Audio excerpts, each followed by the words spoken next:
Welcome, everyone, to episode 4 of the Coaching Theory Podcast. In today's episode, I'm going to give you my opinion of what will make 99% of soccer coaches better in 2023. And what I'm going to tell you about applies to every level of the game. There is something for every coach in this list of 4 things that will make you a better coach in 2023. I'm your host, Marcus DiBernardo. Feel free to contact me at coachdibernardo@gmail.com. Let's jump right into these 4 things. And these are uncommon things that you wouldn't think of. And the first one is environment over technique. And let me explain that one. Coaching is not about teaching vast arrays of techniques for players to store in their memory so they can access them at the right time when they're actually playing in a real game. We have to rethink the way we view that. We have to rethink the idea that the coach's role um, of loading up tons of techniques on players maybe isn't what we should be doing. Instead, maybe we should start to be thinking about designing training sessions, practice sessions that increase the number of invitations or possibilities for action that an athlete receives in a game representative practice that's always changing with the use of constraints and variabilities. Now, constraints in a practice session, what they do is they make some action capabilities very inviting, and others they eliminate some of those actions. So maybe a constraint is a team is working build up play from the back, and they before they can go over and cross half field, they have to work the ball into two channels, one on the right side, one on the left side. Until the ball goes into both channels, they can't cross half field. So now it's forcing their build up play out of the back into the middle third, and you cannot cross half field until you hit both channels. Um, that's one thing. The other thing is there's a million different constraints, right? And this is the thing about coaching is getting your toolbox of constraints together to create the environments that you think your team is going to benefit from. So maybe you put a box on top of the penalty box and it's only one touch because this is known as the fast area. So you want to get kids thinking one touch in that fast area where most of the defenders are. Maybe you wear a different color sock on your weak foot, and every time you shoot the ball, it has to be with your weak foot. Maybe it's one team must keep the ball on the ground the entire time while playing, while the defending team isn't aware of the attacking team's constraint. This is obviously really good for the team that has to keep the ball on the ground if you want to start to make a more possession-oriented game model, positional play type of game model where you really have to keep that ball. Well, if you can't put the ball in the air, you're going to have numbers. You're going to have to play the feet. You're going to have proper supporting angles, and so forth. So that's a constraint-based environment. You may want to create environments that amplify certain invitations for action on purpose. So and that's you would be taking away other options when you do that. So let me give you an example of this, and I've used this example before. The 2020 MLS final between Columbus Crew and Seattle Sounders. Columbus gives up 2 goals in pretty similar ways, in both to the far post. First goal originated out wide on the right wing. Backline for Seattle all had their eyes focused on the player out wide, who had the ball, and they never once scanned over their shoulder to see the player at the far post. The second goal was close to that, where the right wing back never really got back. He kind of shot forward and never got back, and left a player late and fast at the back post. And that wing back actually wasn't even a wing back; he was converted to a wing back. So he definitely you definitely saw some weakness in him. So how could we create training sessions using constraint-based training to help situations like that, right? And in the MLS final, if that wasn't a final, you would expect that Seattle, who gave up those 2 goals, is probably going to be in a training session the next day or that week working on defensive organization, shift right, shift left, step, drop, check your lines, check for compactness, all those types of things, right? They probably did that once a week all season, and in my opinion, it loses its value. I don't want to call it meaningless, but it is kind of meaningless because kind of just going through the motions at that point. It doesn't amplify the situation. It doesn't amplify the errors that were made. So maybe that type of looking at we'll just do our defensive training routine again isn't exactly the way you should go about it. Maybe we should look at something like a phase of play training, but you force the defense to overshift to one side of the field when the ball is played out to that wide channel. So maybe you have a marker in the center of the field and the entire team has to shift past that marker in the center of the field, leaving a lot of space to be exploited over their shoulders. Now, that will amplify the error of the game, and they'll probably end up giving some goals up in training, but that's okay. That's how you make them feel it. That's how you make them very, very attuned to those things. They are over rotating on purpose, and they'll get punished that way. Maybe you're going to take your right back, and that right back every time possession is given up, he has to run 5 yards behind the center backs to overcompensate for not getting back. Or maybe every time the ball is given away when the right back goes forward, maybe that right wing back can't recover for 5 seconds. They have to stand still and then recover to amplify the fact that they were late coming back.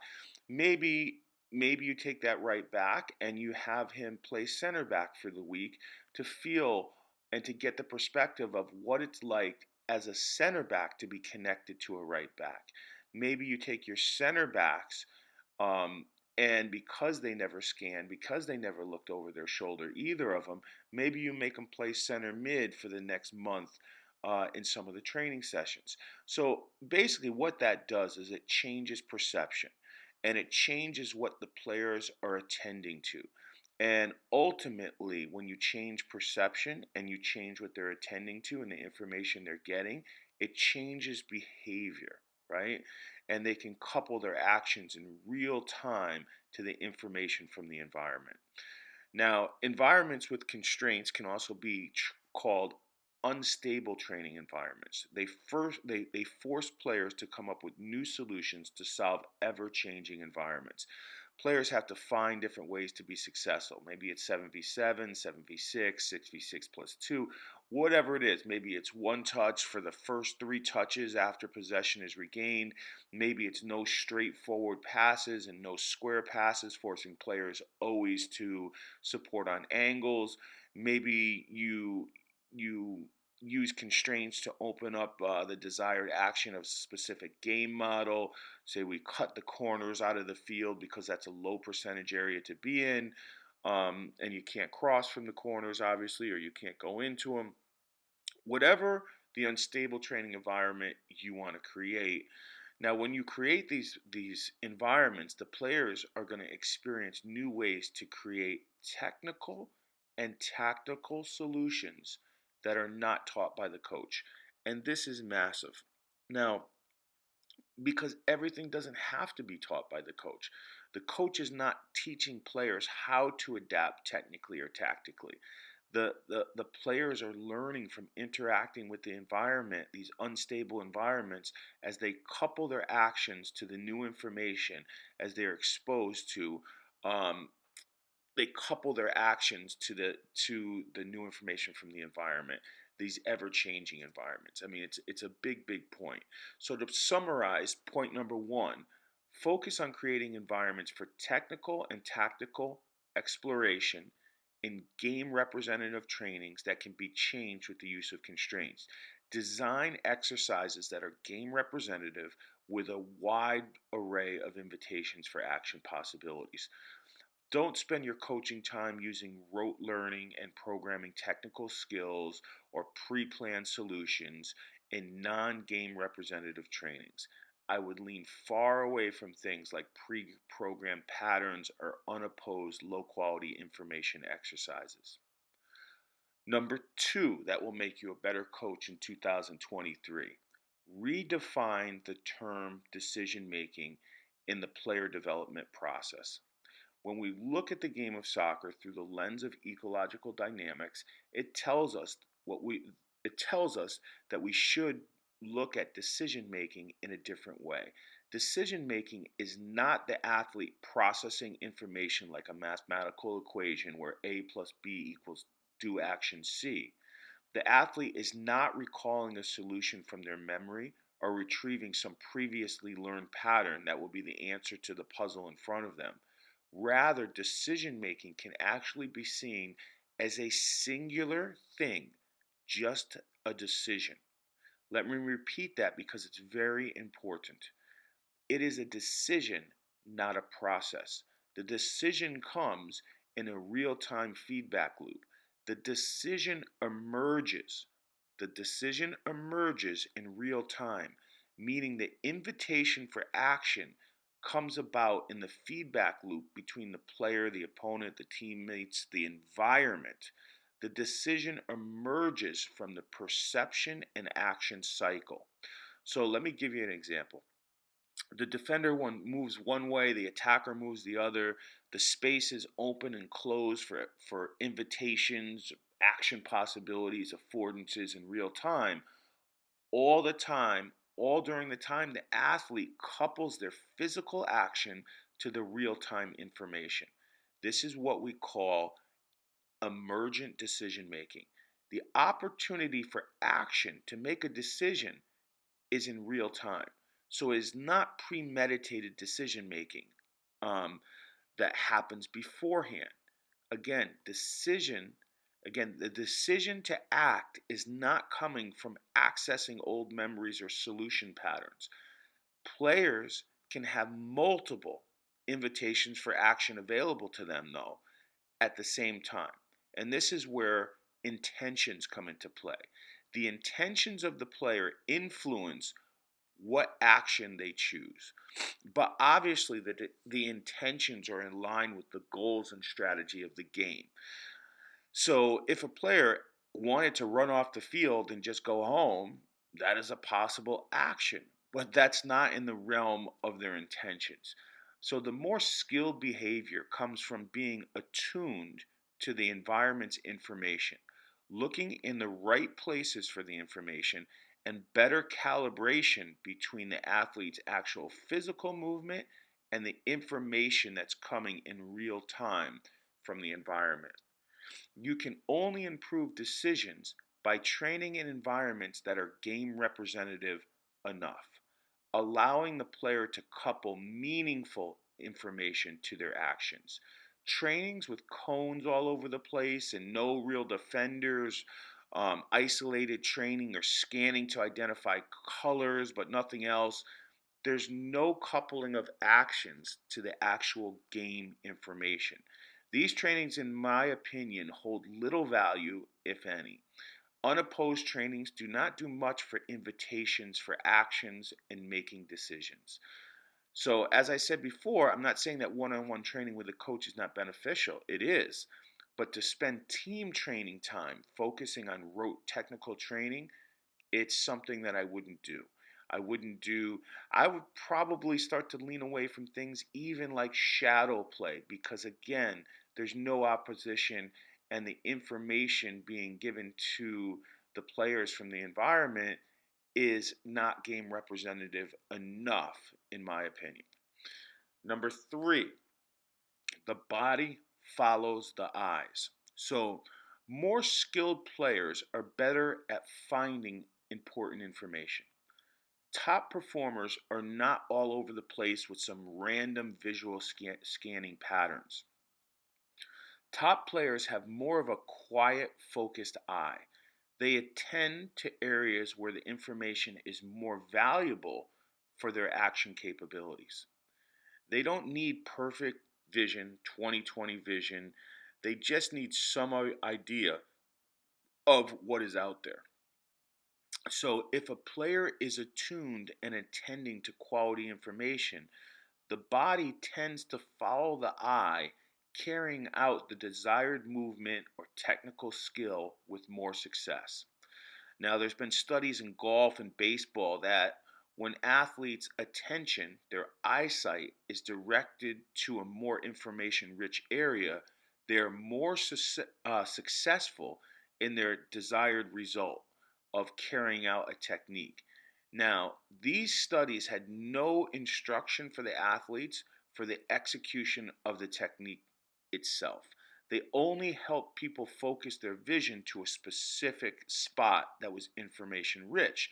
Now, golfers in these studies made more putts by just adjusting their eye gaze. It had nothing to do with their technique. And in soccer, the topic of scanning nowadays is huge. Everybody is talking about vision and scanning. So, if I was to summarize my personal thoughts on vision and soccer and scanning in soccer, it comes down to this. It's clear that more successful outcomes from players who there's more successful outcomes from players who constantly scan for current information. They know what is around them all the time. Their body positions align according to the information they receive. If you see Iniesta or Xavi scanning 6, 7, 8 times, they're already putting themselves in between players, in between lines, looking to receive the ball on their front foot, adjusting their hip position so they can play forward right away. So those are things that they're prepping for. They already have scanned multiple times before the ball has gotten to their foot. So they are focusing in real time. They're looking at the right areas to pick up possible action capabilities as they emerge in the feedback loop. So the more attuned to the environment, the more they know where to look. And they know how to attend to the information rich areas. Now, scanning, in my opinion, is a skill, and a player must recognize scanning opportunities um, because the body will follow the eye. However, it is important to understand that the decision to act is a real time decision that emerges in real time. So the old adage of you have to decide what you're going to do before you receive the ball, that's really some outdated advice, in my opinion, because if you make a decision before the ball gets to you, you have to understand that your affordances, your action capabilities, the invitations for action open and shut. So just because a certain pass was available to you 1, 2, 3 seconds ago, if you made up your mind to hit that pass anyways, 2 seconds later, you hit that pass because you haven't looked over your shoulder, but it used to be an open passing lane. It could have shut down by that point. The player's no longer making the run at that point. How many times do you see a player pass the ball into space when a player had already stopped their run well before you hit the ball? That just shows that it wasn't in real time. The decision didn't emerge in real time.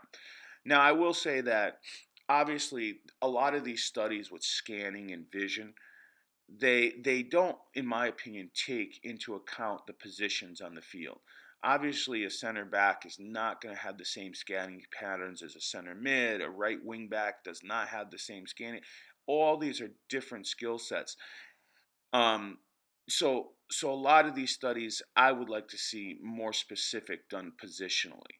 Um, Number four, the last point to make you a better coach in 2023, allow athletes to self-organize, guide their attention to external, not the internal. So I know that sounds a little fancy, but let's dive into that. So no two people are the same, and no technique is ever performed the same way twice. So, knowing that there is not one ideal movement solution that fits everyone because everybody is built different with different degrees of flexibility, movement capabilities, etc. Plus, in a real game, you must adapt and self organize your technique in real time. Self organization happens naturally when you focus on the outcome and not the internal mechanics of the technique. Focusing on the internals can disrupt this technical execution. So, think about this. You're possibly unbalanced. Maybe you're leaning towards your left. Maybe you're running. Maybe somebody's pushing you. Maybe there's body contact. Maybe the field is bumpy, whatever it is. And maybe there's a time constraint because someone's going to steal the ball from you. So you have to self organize shooting the ball, that technique, all in an instant. And there's a lot of factors that you have to take into account. Your focus needs to stay external.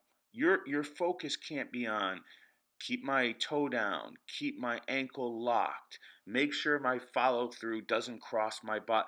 Those are internal technical cues. Those are things that you do not want to focus on. Maybe your vision is you know where the goal is, you know that you're going to try to put it in the upper right hand corner, and that's it. That's an external cue. You're focusing on the outcome. Is it the right upper hand corner of the goal? Maybe you take a quick look to visually know where that is, and then you just self organize and let your body do it, right? If you're a coach and your coaching technique, now I would still stray away from internal cues. So your choice of words actually matter when athletes are executing a technique. So instead of saying, "Hey, push off your back foot," maybe you want to say, "Explode off the ground." Maybe you stay away from bend your knees, lower your hips, thrust up with your arms, then raise your head, whatever it is. Stay to explode off the ground. And then the athlete can self organize their own technique. So, in a real game, external focus. So, taking this out of the technical side, and if we're a coach now, we're coaching tactically in a game, we could still use external cues instead of internal, like really detailed things. So, an external focus would be to guide the player's attention. An example of this would be if it's really crowded in one area of the field, you could say, "Is there is there somewhere else we can look to play because it seems like it's really crowded here, compacted with defenders." And now the coach isn't giving solutions and dictating the action capabilities. They're guiding a player to look somewhere else where there may be more space and less defenders. Maybe where the information is richer in terms of finding a solution to more effective possible action capabilities. So instead of saying you have to switch the field and getting into the details of how to switch the field and through what player, and so my point is here is if you can generally guide their attention to based upon a principle, right? And the principle is width. It's crowded in this area. We've drawn the defense over to one side. Now we need to hit them on the other side. They don't have to know that the principle we're talking about is width. All they have to recognize is how to exploit time and space. And the space is on the other side of the field, and that's where the other team can be exploited because soccer is a game about exploiting time and space. So now the players are very, very simple, external. How can we exploit time and space? Over there is less crowded. Let's do it. So those are the four things. I hope you enjoyed today's podcast. I hope some of the ideas you'll be able to fit into your practice session design. If you need to contact me with any questions, and I do look at a number of consulting projects on a limited basis, so feel free to connect, coachdibernardo@gmail.com. Keep connecting that academic theory to practice session design. Have a great 2023, and be sure to listen to the podcast. for the entire year this year. I should be out a new episode every 2 weeks.